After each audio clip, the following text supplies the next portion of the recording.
नमस्कार, फिट रहे इंडिया की लेटेस्ट अपडेट्स में आपका स्वागत है। गोरखपुर एम्स ने 53 साल के मरीज की जटिल सर्जरी की, सफलतापूर्वक निकाला विशाल ट्यूमर। इस पर बात करेंगे सेहत की खबर के पहले सेगमेंट में। नमक के सेवन को लेकर डब्ल्यूएचओ ने जारी की नई गाइडलाइंस। इस पर बात करेंगे सेहत की खबर के दूसरे सेगमेंट में। इबोला वायरस क्या है जिससे 88 लोगों की हुई मौत, जानेंगे सेहत की खबर के तीसरे और आखिरी सेगमेंट में। चलिए शुरू करते हैं। गोरखपुर एम्स के नाक, कान और गला यानी ईएनटी डिपार्टमेंट और एनेस्थीसिया डिपार्टमेंट ने मिलकर बड़ी कामयाबी हासिल की है। डॉक्टरों की टीम ने मिलकर 53 साल के मरीज की जटिल सर्जरी की। जानकारी के मुताबिक डॉक्टरों की टीम ने 1.8 किलोग्राम का बड़ा ट्यूमर निकाला। काफी समय से मरीज इस समस्या से परेशान था। मीडिया रिपोर्ट्स के मुताबिक इन ट्यूमर को निकालने के लिए रेडिकल पेरिटिडेक्टोमी प्रोसेस को अपनाया गया। इसी प्रोसेस की मदद से ट्यूमर को बाहर निकाला गया। वहीं निकाले गए ट्यूमर का वजन लगभग 1.8 किलोग्राम था, जो बेहद विशाल पैरोटिड ट्यूमर के मामलों में शामिल है। डॉक्टरों द्वारा दी गई जानकारी के मुताबिक सर्जरी सक्सेसफुल रही और फिलहाल मरीज डॉक्टर की निगरानी में है। डॉक्टर अरूप ने इस मामले पर कहा कि मरीज काफी समय से चेहरे और गर्दन के पास लगातार बढ़ रही सूजन से परेशान था। ये सूजन इतनी बड़ी थी कि मरीज के चेहरे की बनावट बिगड़ गई।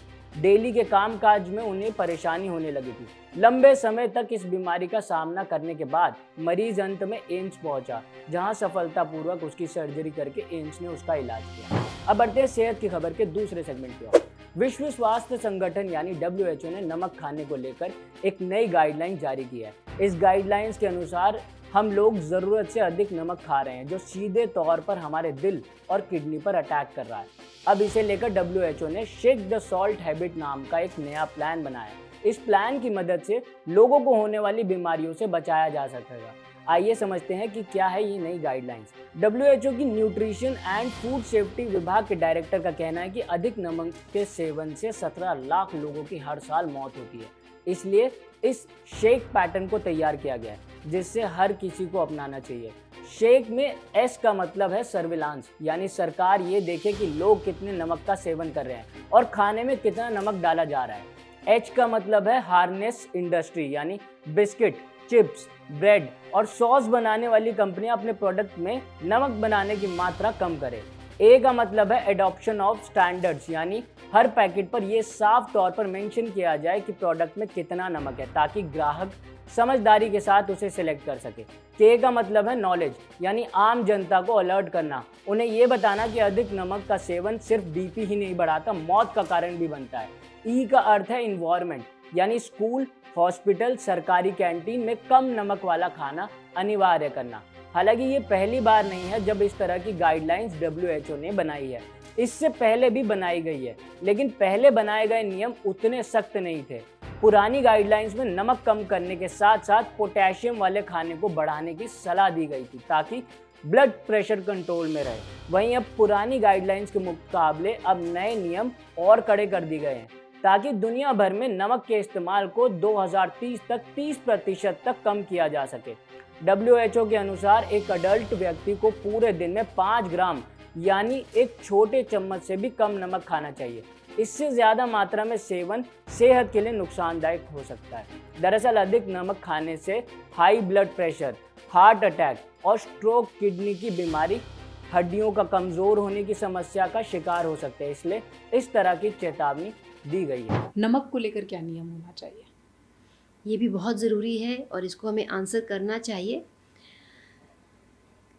एज एन एडल्ट हमारी डाइट में नमक का content should be, salt content should be 5 grams, जिसमें कि 2 to 3 grams of sodium chloride होता है दिन भर में। अब ये 5 ग्राम्स होता क्या है?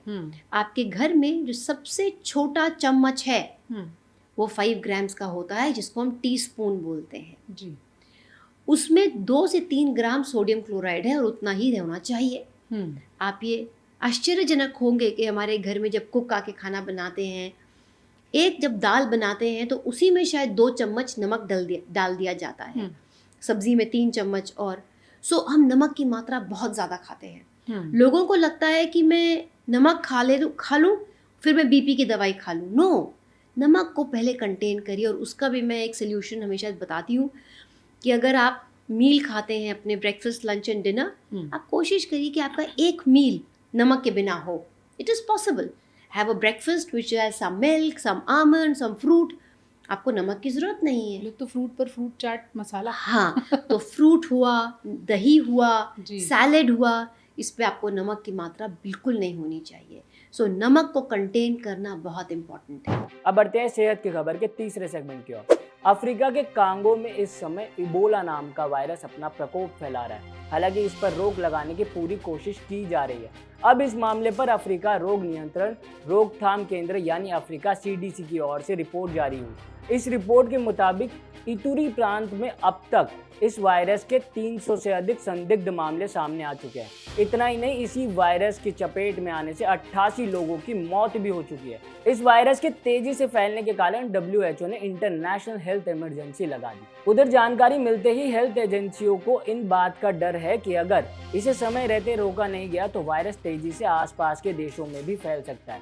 अब ये जानना बहुत जरूरी हो जाता है कि आखिर ये वायरस है क्या, इससे कैसे सेफ रहा जा सकता है, ये कैसे व्यक्ति पर अटैक करता है. अफ्रीकी CDC की ओर से जारी हुई रिपोर्ट के मुताबिक सबसे अधिक मामले इबोला वायरल के मोंगवालू और वानपारा हेल्थ सेक्टर में मिले हैं. बताया गया कि लैब टेस्ट के दौरान इबोला वायरस की पुष्टि भी हुई है. हालांकि शुरुआती जांच के अंदर 20 सैंपल में से 13 ऐसे थे जो पॉजिटिव पाए गए.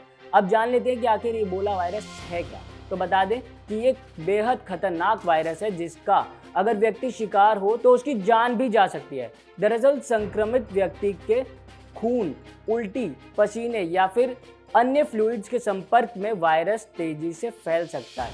इस वायरस के लक्षणों के बारे में जानकारी पाना बहुत ज़रूरी हो जाता है. ऐसा इसलिए क्योंकि इसके शुरुआती लक्षण आम और बिल्कुल वायरल फीवर की तरह लगते हैं. जैसे व्यक्ति को तेज बुखार, कमजोरी, शरीर दर्द, उल्टी और दस्त, गले में दर्द जैसे लक्षण दिखाई देते हैं. हालांकि ये शुरुआती लक्षण है. अगर मामला बिगड़े और गंभीर हो जाए तो ये शरीर के अंदर जाकर ब्लीडिंग और कई ऑर्गन्स को डैमेज करने की भी वजह बन सकता है. अब जान लेते हैं कि आखिर इसे लेकर चिंता क्यों उठने लगी. इस पर अफ्रीका CDC का कहना है कि इस समय इतुरी इलाके में खराब सड़कें, हिंसा होना, लगातार लोगों के आने जाने से ये वायरस तेजी से फैल रहा है. खास तौर पर माइनिंग एरिया में काम करने वाले जो लोग हैं वो एक जगह से आते हैं और दूसरी जगह अक्सर जाते रहते हैं. नतीजा ये वायरस भी किसी भी व्यक्ति को अगर हुआ हो तो वो दूसरे इलाके तक पहुंच सकता है. इसलिए इसे लेकर चिंता बढ़ रही है. भारत को लेकर सवाल आता है कि क्या भारत को भी डरने की ज़रूरत है, क्या भारत के लिए खतरा होगा. इस पर एक्सपर्ट्स का कहना है कि भारत में फिलहाल इबोला का कोई खतरा नहीं है, लेकिन यदि कोई व्यक्ति इंटरनेशनल ट्रैवल करके आता है जहां ये संक्रमण फैल रहा हो तो ये एक चिंता का विषय बन सकता है. हालांकि इस पर हेल्थ एक्सपर्ट्स का मानना है कि अगर किसी भी व्यक्ति को तेज बुखार, ब्लीडिंग के लक्षण या फिर जो देश संक्रमित हो रहे हैं वहां से अगर कोई यात्रा करके आए और तबीयत अचानक बिगड़ जाए तो जांच करवा लेनी चाहिए. आज की सेहत की खबर में बस इतना ही. इस तरह के कंटेंट को देखने के लिए हमारे साथ जुड़े.